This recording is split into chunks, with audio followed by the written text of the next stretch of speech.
All right, in part two, I want to talk a little bit about how I set up my electronics for finding salmon.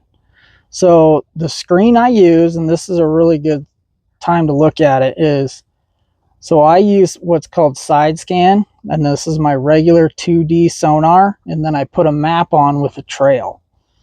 So from what you can see on this side scan screen right now is there's two giant clusters of, it looks just like stars out here. So when I click on that and I put a cursor on it, it tells me that that is a school of fish, for one thing.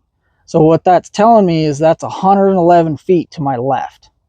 This one is 86 feet to my right. So I just went right down the middle of a school of fish off to my left and a school of fish off to my right.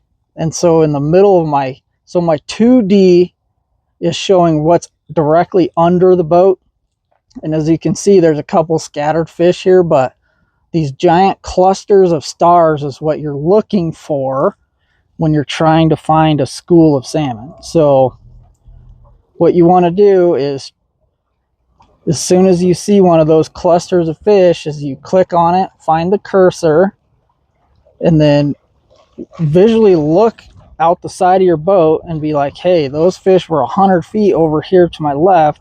So what you should do then is literally just drive your boat over there.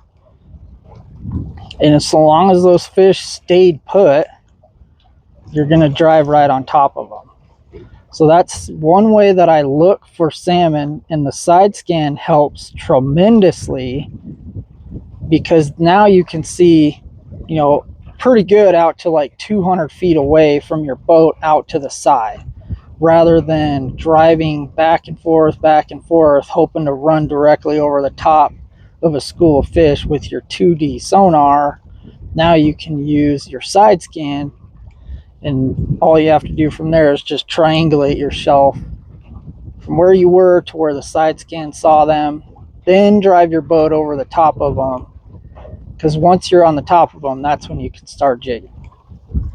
One more point that I wanted to bring up about the salmon schools that we're trying to look for on our fish finder while we're going along here is you're going to see a ton of small fish. And so how you can separate the fish you want to fish for, which is the 4-year-old fish that are staging up out here, versus the immature fish that you're literally just randomly seeing schools of looking. So this good example right here. So like this is a big school of fish right here, and here's another one right behind it. But like, so these numbers down here are actually like depth to the bottom. And so this is the top of this is like the surface of the lake, that's the bottom of the lake. So those fish are only like 30-40 feet deep. So when you're going across and you're seeing big schools of fish like this, like 30-40 feet deep, those are not the fish you want to jig for. Those are little fish. You just happen to have ran across a giant school of like 2-year-olds. It's basically like a giant bait ball.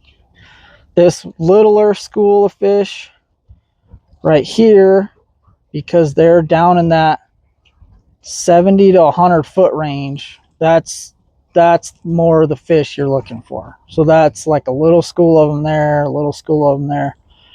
What we want to see is a giant school like that, deep, like 70 to 100 foot. Those are the ones that you want to jig for. So when you're looking around at these different schools of fish and you're like, well, which ones do I fish for and which ones do I don't? The fish that are like 60 feet and shallower are going to be very small, immature fish. The wheelhouse for the fish you're looking to fish for is like 70 to 110. That's where those fish are going to be, in that very specific part of the water column.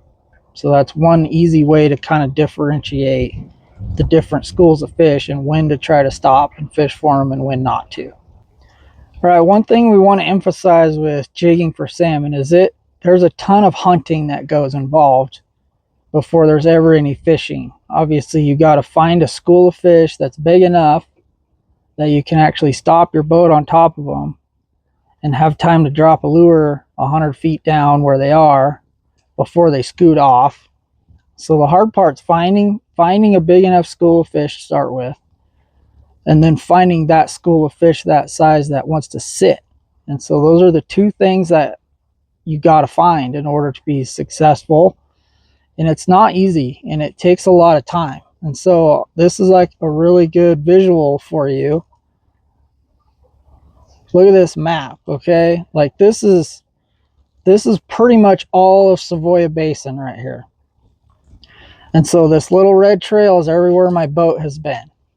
And everywhere where there's a little squiggly spot is somewhere that I found a school of fish, and I triangulated myself and I got on top of them, and I either caught them or they ran off or whatever happened. But we scoured this whole thing, and that's not even, as you can tell, we're barely scratching the surface. The one thing that you can kind of gauge from looking at this map just generally is we've spent a lot of time very close to the river channel.